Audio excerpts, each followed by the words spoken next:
Здесь жили мои предки. Эти долины и горы – все принадлежало нам. Но поколения сменяли друг друга, и мы исчезали, один за другим. И виной этому стал ты, человек.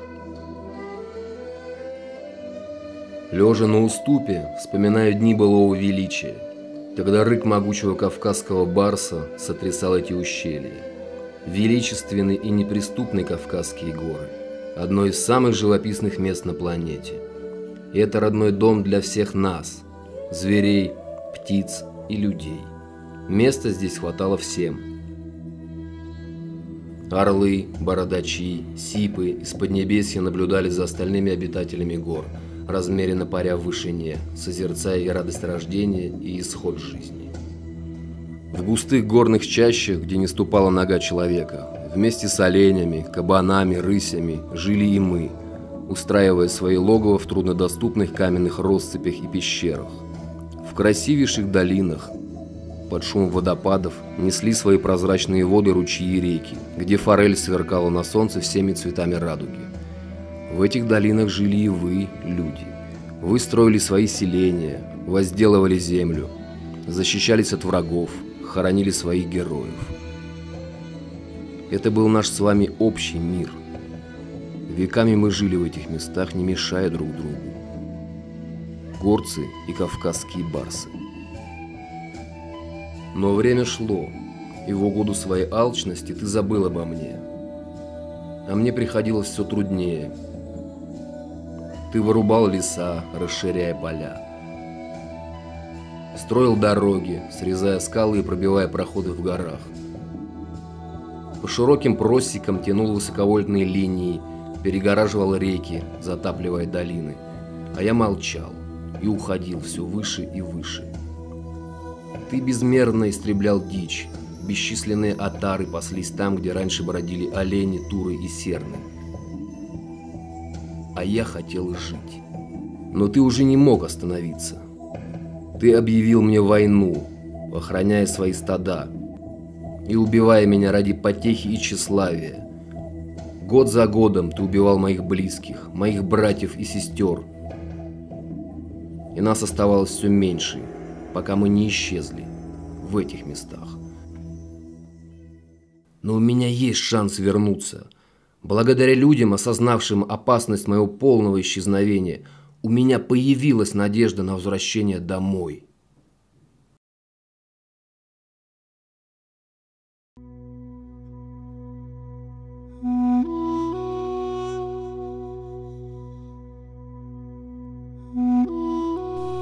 В 12-м году было. Ну, мы с инспектором Акиевым поднимались, соль взяли, надо было соль отнести.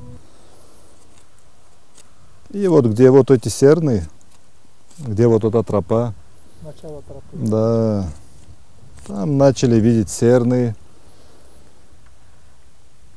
Где-то около 50 штук мы увидели. Соль поставили, уехали. А потом осенью, когда на обходе были, ни одной не видно. А мне аж интересно стало, куда они подевались.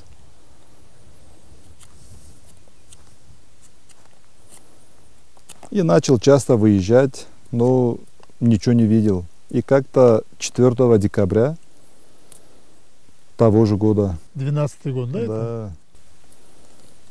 Рано утром выехал. К рассвету я уже был у тропы. Сухая трава, снега не было. И что-то движется. Я думал, волк.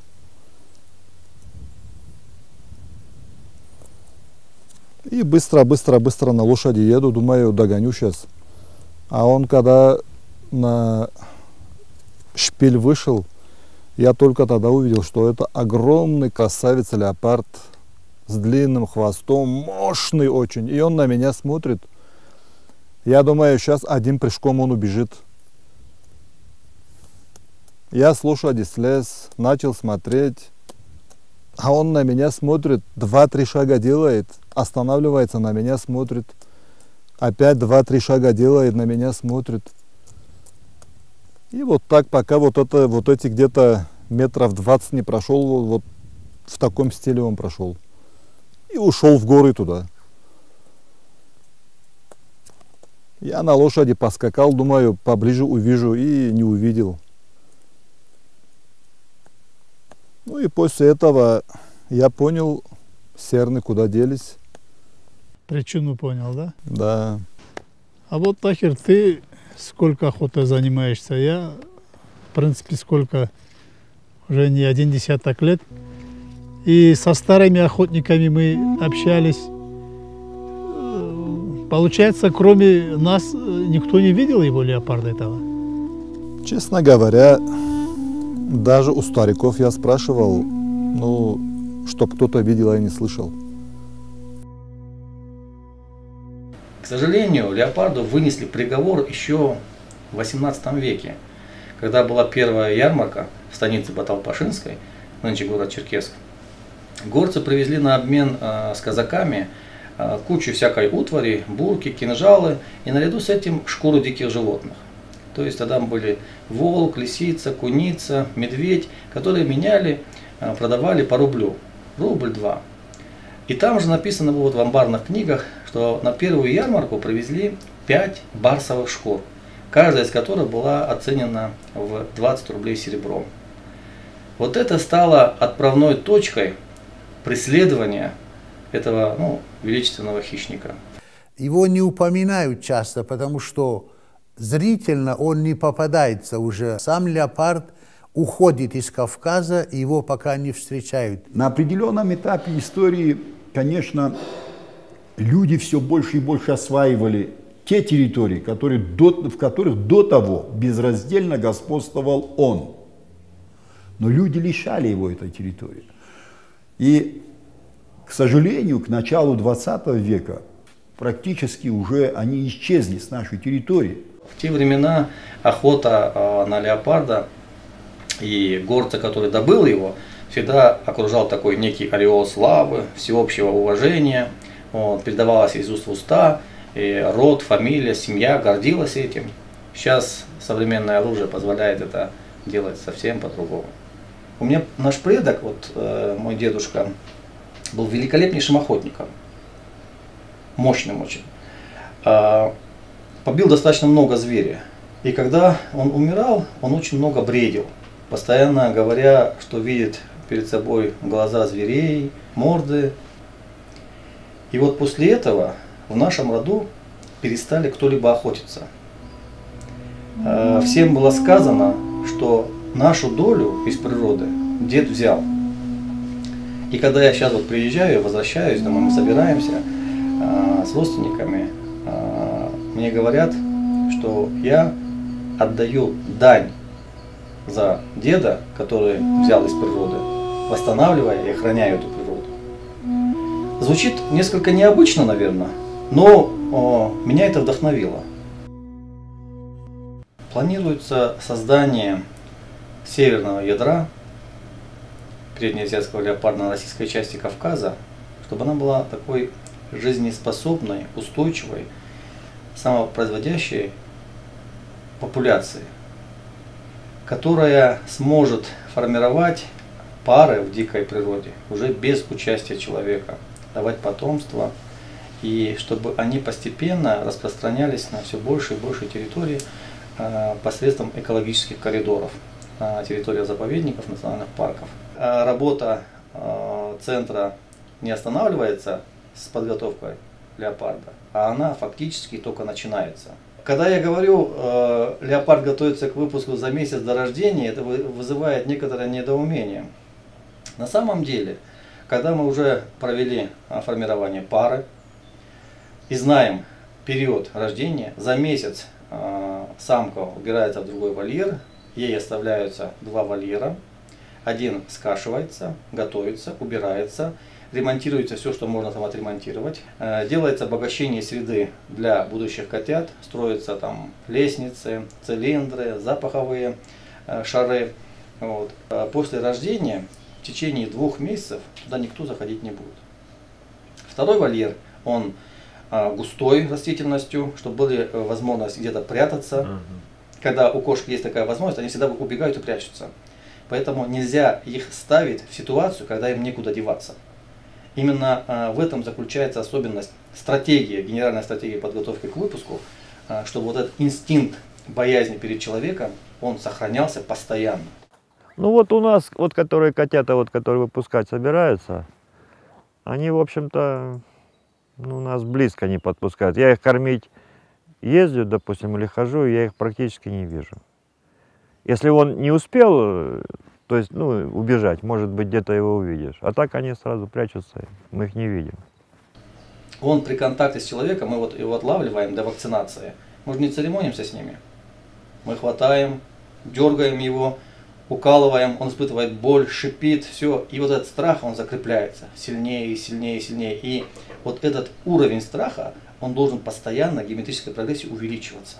То есть шаг за шагом, ступенька за ступенькой мы начинаем развивать и поддерживать этот страх. В чем принцип подготовки кошки к выпуску? Это искусственная стимуляция естественных инстинктов. Ничего нового мы для леопарда придумать не сможем. Мы должны достать из глубины его памяти те инстинкты, которые были присущи его предкам. Даже вот мой опыт показывает, зоопарковские кошки, которые к нам попадают, не имеющие опыта охоты, ни их матери, ни бабушки не охотились. Ну, уже нескольких поколений, да. Попадая к нам, через ряд повторностей, они начинают охотиться. И охотятся успешно. То есть догоняет, уловительный рефлекс у них присутствует всегда. Но сам формат захвата и удушья, он нарабатывается методом научения. И такая кошка уже запоминает это на всю жизнь. Это один из самых совершенных хищников, которые вообще когда-либо не встречались. Наша задача, размещая пару здесь, давать возможность им развиваться, чтобы они могли осваивать новые территории, но в рамках тех, которые выделяет им человек. Чтобы мы сумели в одном проекте совместить интересы и леопарда, и общества. Люди, которые привыкли только убивать или потреблять, это низкая культура. Этому виду надо тоже уделить свое место под солнцем. Он имеет на это право. Ибо именно мы стали виновником того, что он исчез с Кавказа. И именно мы должны стать основой для его возвращения и возрождения, как нового символа мирного Кавказа. В свое время профессор Тогоев писал о том, что леопард был символом аланского войска. Конница Алан славилась на Востоке маневренностью, внезапностью и мощностью военного искусства. Полководцу царю Грузии, который вошел на грузинский престол и в знак полководческого отличия и царской власти на поле сражения, на спине, на доспехе царь носил шкуру леопарда, чтобы его было заметно, и охрана царская охраняли его на поле сражения. Поэтому этот символ остался с тех пор и вошел в литературу и в геральдику Северной Осетии. Но в настоящее время леопард воссоздан и является гербом на флаге Северной Осетии. Частично его использовали даже и в произведениях прикладного искусства, то бишь в виде значков и настенных украшений. С течением времени леопард начнет переходить и осваивать новые и новые территории. Я думаю, что программа приобретет международный статус, поскольку так или иначе кошки попадут в Армению, Грузию, Азербайджан. Вот. Уже с этих стран тоже есть интерес к этому проекту. Здесь будет гулять порядка 40, может быть 50 особей на всем российской части Кавказа. И увидеть его достаточно маловероятно для человека. Другое дело, когда он будет выходить к людям, этот момент особо учитывается в программе. И не исключаются такие ситуации, когда леопард может напасть на домашний скот. Поэтому его мониторинг в естественной среде будет обязателен посредством ошейников спутниковых. И восстанавливая популяцию, мы должны готовить не только кошек, но должны готовить и народ, население тех мест, где он будет выпускаться. Надо знать, как себя вести при встречах. Надо учитывать его особенности характера. ВВФ проводит встречи с населением с целью разъяснения, что это за животное, какова его история здесь в регионе, что за зверь, каковы повадки, как выглядят следы, чем опасен, чем не опасен. Если мы имеем такую кошку, которая начинает создавать конфликтную ситуацию, мы ее из природы будем изымать. Или возвращать обратно в центр, или передавать в другие, более обширные территории, где контакт с человеком будет минимальным. У нас, которые были с природы, вот 2 леопарда, они себя вели по-разному, не так, как те, которые с зоопарка. Но со временем здесь побыли, они где-то сравнялись по поведению. Те, наоборот, к нам больше привыкли, а эти немножко, да, стали так, не стали тебе вот в рот заглядывать с самого начала. Вот. У них все-таки природно заложена эта боязнь человека. Как бы то ни было, если не нужно, они общаться не будут. Сколько уже проект длится, 6-й год, да, и мне очень часто вот, при беседах люди задают вопрос, а зачем? Зачем сейчас возвращать этого достаточно грозного хищника, настолько населенный людьми регион? Нужно ли это делать? Представляет ли он какую-то опасность? Вообще, если он исчез, может быть, и это процессы эволюции, так и должно быть. Зачем мы пытаемся его вернуть обратно? И тогда начинается определенная дискуссия. Люди спрашивают, проект дорогостоящий? Да, он дорогостоящий. Подготовка одного леопарда обходится в достаточно большую сумму. И мне говорят, лучше помогать там дому престарелых там, или дом малютки. Какая польза от вашего леопарда?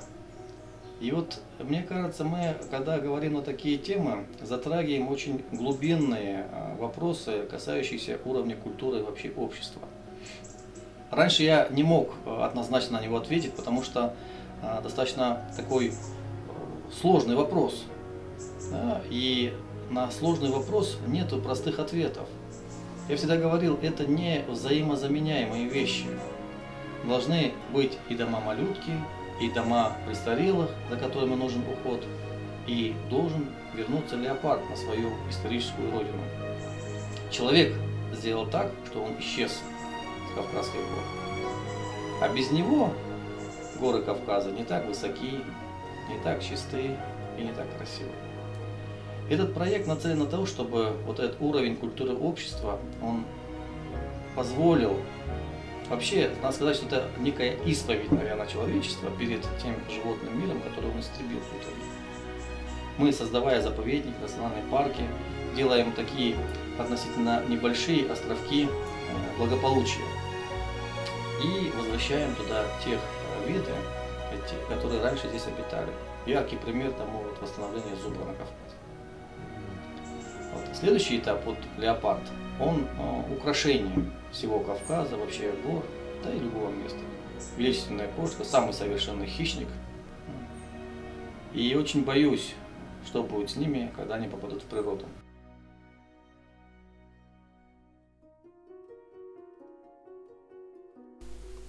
Леопарды перестают быть гостями в дикой природе, превращаясь в ее неотъемлемую часть. И мы уверены, что в результате наших общих усилий они снова займут свое место на Кавказе, украсив великолепную горную страну.